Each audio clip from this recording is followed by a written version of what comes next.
What is it that made Europe stand out throughout the last 500 years as the most technologically and scientifically advanced region in the world? Why did Europeans colonize Africa and not the other way around? Why did Europe end up being the most powerful continent and in so doing subjugate the world? By 1914, Europe controlled 84% of the globe. But that was also the beginning of the end of European primacy.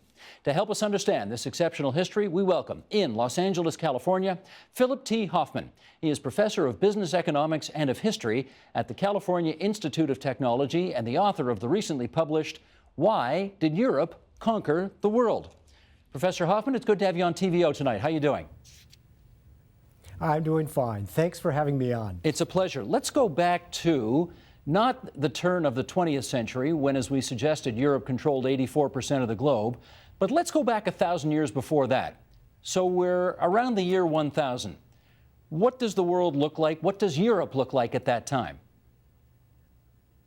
Europe at that time was, by any yardstick you want to choose, the poorest and the most backward part of Eurasia, of Europe and Eurasia.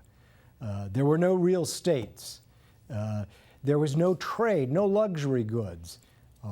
The only thing that the Europeans could do, and they could do this well, was fight with one another, capture slaves, and sell them for the luxuries of the time, perfumes and things like that, which came from the Middle East or South Asia or East Asia. That's the only thing they had that people wanted to buy. So if you were living there and you wandered down to the beach, say in Italy, there was a good chance that you'd be captured and sold into slavery somewhere in the Middle East. We'll pick up on that bellicose angle a little later, but if Europe wasn't where modernity shined the most back at the turn of the 9th century and 10th century, then which countries were in ascendancy at the time? It would have been, for instance, in the Middle East. They had markets. They were bringing in all sorts of goods from South Asia, from East Asia, or it might have been in South Asia or East Asia. In South Asia, you would get a return to political stability. You had all sorts of advances in agriculture, and they were way ahead of Europeans. There were higher literacy rates. There were more cities. There were no cities in Europe at this time. The only real city in all of Western Europe was a Muslim city in Spain, Cordoba. All right, then, as we tried to consider the reasons why Europe clearly went from, if I can put it in the vernacular, from the last outhouse to first? Well, I was going to say outhouse to penthouse, but your way is a lot more elegant of saying it. Tell us this, how much do you think the rise of Christianity played in the fact that Europe rose so significantly? It played a role, but it played a sort of a surprising role. It wasn't as though Christianity motivated the conquest. It did play a role. And it wasn't, remember, Christianity is not peculiar to Western Europe, which was setting up all the colonial empires. There's also Eastern Christianity. And there were no, Eastern European conquerors. So it's not Christianity per se, it's Western Christianity. And what's peculiar about it was that it had an organized and politically independent clergy. That wasn't true of any other religion in Eurasia. And that clergy kept any single power, or helped keep any single power from getting too powerful in Europe. That helped keep Europe fragmented politically into warring states. And that's one of the big driving forces in my argument. You tell us in your argument that the biggest reasons Europe was ascendant in the second millennium is disease and gunpowder. So let's pick those apart. Disease, what do you mean? Okay. The diseases I'm talking about here are diseases such as smallpox, which devastated Mexico at the time it was conquered by Cortez. And the Europeans, when they arrived in Latin America, they had immunity to these diseases. They'd already been exposed to them in childhood. So that helped with the conquest of the Americas. But it's not the full story. In fact, it's by and large been exaggerated. For one thing, it has nothing to do with the colonization of India, for the simple reason that the Indians and South Asians, and East Asians too, had the same immunity to disease as the Europeans. So there were lots of people who had this immunity disease, which goes back to early agricultural revolution, early cities. It's an argument that's been made popular by Jared Diamond in his wonderful book, Guns, Germs, Steel. So that's an important part of it, but it's far from the full story. And gunpowder weapons are crucial too. They are what let a small number of conquistadors topple the Aztec emperor and take over Mexico. That technology helped him topple the Aztec Empire, conquer the Aztec Empire. Same with in Peru. And it also was incredibly important because it won him native allies. They allied with, say, Cortez because by themselves they couldn't fight the Aztecs, but with him they could. That won him some 75,000 native allies for his final assault on the Aztec capital. There were slightly under 1,000 Europeans. The problem, though, is you have to explain why were the Europeans so good at this? Why did they get so good at this? Because this whole technology was invented in China, and it was used with great expertise there, and in Japan, and in the Middle East, and in South Asia. So at some point, the Europeans pushed this technology further than anyone else, and they forged ahead in using it. And that's very clear, say, by the 17th century. Okay, you tell us in the book there are essentially 4 conditions which made the supremacy of Europe possible. And I want to see if I can, in relatively rapid succession, go through these. You've sort of touched on the first, which is the frequent wars. I mean, I think you essentially tell us in the book that these countries love to do nothing more than go to war. That is what they did. Why the motive to go to war so much? This was a historical outcome. If you think about Europe way back in the year 1000, with no real states, with what we would call anarchy or rule by warlords, these warlords had arisen after the collapse of Rome, and they did nothing but fight. And that fighting amongst themselves, they attracted followers. The warlords who were most successful attracted the most followers. But that created long-term hatreds between people in Europe. And that's why Europe was never unified again. It also selected, you almost can think of it as an evolutionary process, it selected for rulers who were very good at fighting, who won the most battles. And by the time you finally get states, the sorts of people who were rulers, the kings and princes of Europe, they did one thing very well. They fought. And that's all they did. And you might say, well, didn't they build palaces?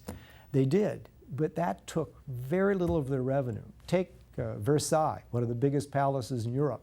It cost the king who built it, Louis XIV, less than 2% of his tax revenue. All the rest went to fighting wars. And that's what he considered, and other kings considered, their goal in life. And they were the elites who had some kind of political voice, shared this opinion. They wanted to fight in war. And they would go to ridiculous extremes by modern standards and be lauded for outcomes that we would consider horrendous. The 3 other conditions were, and we've kind of touched on them, the huge sums lavished on warfare along with low political costs.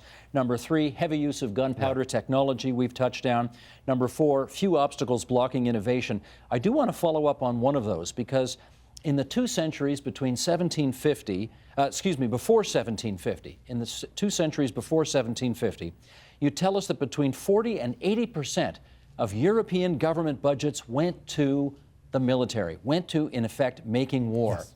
Why were the political costs of spending that much money on war so apparently low at the time?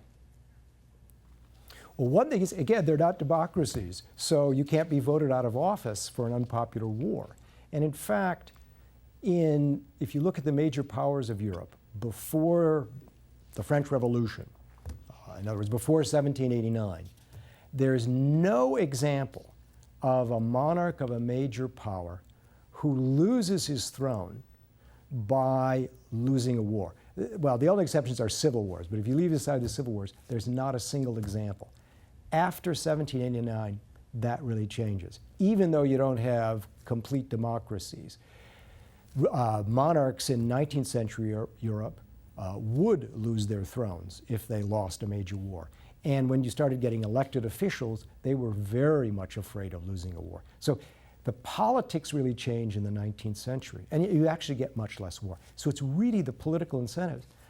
These rulers, the elites who had some political influence, and the advisors they had in Europe all believed that war was what kings do. If you look in other parts of the world, in China, for example, that's not so. The emperors of China certainly fought, but they didn't consider it their goal. It was sort of something they would do if forced to, but their goal was benevolent rule. Now, the rulers elsewhere in the Ottoman Empire who fought an immense amount too, but they had problems raising as much tax revenue. So the Europeans, in some ways, the political systems had developed to fight and do nothing else and to raise immense amount of tax revenue to do so. So much so that per capita taxes in England or France were 15 to 40 times what they were in China in the late 18th century. And they were much higher than they were in the Middle East in the Ottoman Empire. These were war machines, nothing else. I wonder if you're part of that group of academia that believes that Europe can thank a lot of its success for slavery and colonialism. I don't think that slavery and colonialism benefited Europe. It didn't benefit Europe, certainly economically. If you look at colonialism, say the British Empire, it was a big money loser. In a way, it was a ripoff of middle-class taxpayers by really the upper class who got positions in the empire and whose companies were subsidized in some ways, or companies whose shares they owned, plus some people at lower class who found employment in the empire. But by and large, it was a money loser. Slavery, similar, the profits from slavery didn't stimulate economic growth. They did have one benefit for Europeans, although it was an enormous cost, the cost borne by the slaves, obviously. And that was that it reduced the cost of consumer goods. In the 18th century, these major consumer goods were goods like sugar, coffee, tobacco, which were produced on slave plantations. And European consumers developed a taste for these goods in the 18th century. They benefited at the enormous expense of the slaves, who were forced to work much harder than any free person would work, and had been enslaved and suffered through all these horrors of the slave trade. So yes, Europeans benefited in a certain way. European consumers did. That's often forgotten. But this was not the key to economic growth, I don't believe. Given what was happening in all of the rest of the world at the time, is it fair to say that Europe's ascendancy was in some respects inevitable? No, I don't think so. I think that you could conceivably, there are certain moments where you could conceivably have had other possible outcomes. If, say, Europe had been unified at a certain point, there were some moments where this was almost possible. In the early 9th century, Charlemagne creates an empire, and it might have lasted if his son hadn't tampered with a carefully designed succession plan so that he could grant some territory to a son by his second wife. If he hadn't done that, his children might not have started fighting with one another.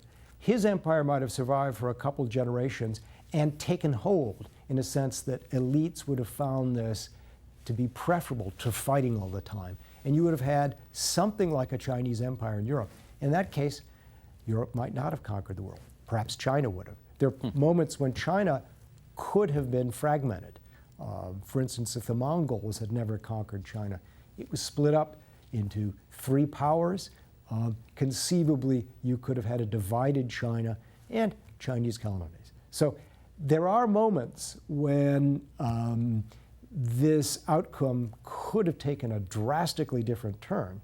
However, over time, it grows increasingly unlikely that that would be the case. And I would say that by 1700, 1750, it's very unlikely that anyone else is going to take over the world. And by 1800, even less likely. By 1900, no one was even close. Let's pick up the story there. Then in 1900, well, exhaustion sets in, and Europe decides to go to war twice, involving much of the rest of the world, killing 100 million people in the process.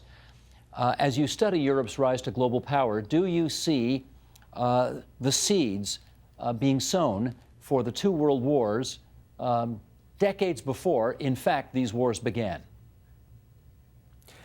I believe you can. Remember, these are war machines. And even in the 19th century, when you actually didn't fight as many wars as you had previously, the major powers in Europe still spent enormous sums on the military and on military research. And as a result, they advanced military technology even further, to the point where, say, artillery in 1914 was 100 times deadlier than artillery, say, in 1800. They continued to do that, and they continued to have military rivalries with one another, which had devastating consequences in World War I. World War I, in turn, helped trigger World War II with even worse consequences for all sorts of people, the Holocaust and everything. It was the fact that you had these states that were designed to fight. Even in the 19th century, they weren't complete democracies. Complete democracy in most European, Western Europe arrives after World War I. And it's only then that you begin to have a democracy, but you can still whip up voters by appealing to nationalism. So the seeds of these old enmities, which you can trace back to the Middle Ages, were still there. And there's also one huge difference, and that is that after World War II, none of the European states, Western European states, was a major military power. And their economies were exhausted. The voters certainly didn't want to spend money on the military, and certainly didn't want to spend money on maintaining colonial empires. So they were no longer in the business of maintaining empires, no longer in the business of funding huge military budgets. And in Western Europe, at least, they could free ride on the United States. There was no point in challenging the Soviet Union, or the United States for that matter, on their own. And so they bowed out and reoriented their budgets. As you look at the European Union and some of the challenges that it's going through today, would you say that fragmentation is still a source of strength and ingenuity as it was in the past? I would say that today, given the constitution of the European Union and its weakness as a monetary union, the fragmentation is actually a source of weakness. It hinders migration or simply movement of people, even in the Schengen zone.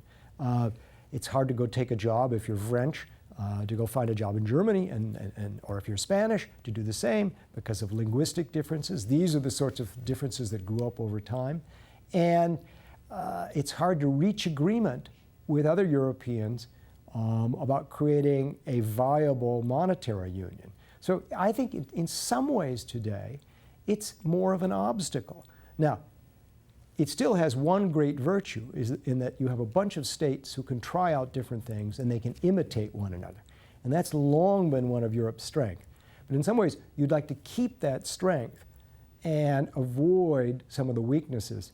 Perhaps the best idea would have been to simply open up Europe's borders for migration and for employment, at least within Europe itself, but not have a monetary union. That would make a lot more sense, at least at this stage. Let me ask one last question, which admittedly is in the realm of speculation, but since you have characterized the development of Europe over the past couple of millennia, I want you to sort of look forward to this third millennium and see whether or not you think China is the country that will be able to play the kind of role that Europe has played in the past. I'll hazard a guess here. I think China faces a big problem. It has an economy that until recently was thriving. It's gone through enormous economic growth. But the roots of that economic growth have flagged a bit. And now it has to face some other problems. It has to find new sources of growth with consumers who will buy. It has to solve political problems. I think in the long run it's going to have to create democracy. And it has big environmental problems. And I don't know whether one empire controlled by a single political party can do that. That's the one strength in Europe, despite all sorts of current day problems, is you have a bunch of different countries who can try different things. In a party dictatorship, that's harder to do. So I have my doubts about China.